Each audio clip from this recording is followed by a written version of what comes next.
नंदुरबार जिल्ह्यामध्ये गॅस आणि इंधनाचा मुबलक साठा असल्याची माहिती जिल्हाधिकारी डॉक्टर मिताली सेठी यांनी दिली आहे। दररोज 7,000 सिलेंडरचं वितरण होतं, तर बफर स्टॉकसह 13,000हून अधिकचा साठा हा उपलब्ध असल्याचं त्यांनी म्हटलेलं आहे।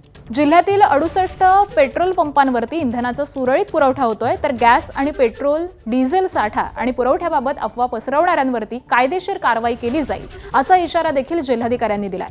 तसंच अफवांवरती विश्वास न ठेवण्याचं आवाहन देखील त्यांनी केलंय।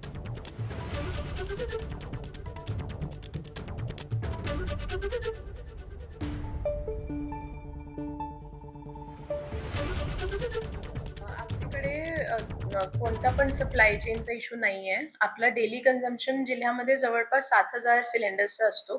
कमर्शियल कन्झम्पशन जवळपास 70 सिलेंडर्सचा असतो, पण आपल्याकडे आता 9,000चा स्टॉक आहे आणि बफर जर पकडला तर टोटल 13,000चा स्टॉक आमच्याकडे स्टोर्ड आहे।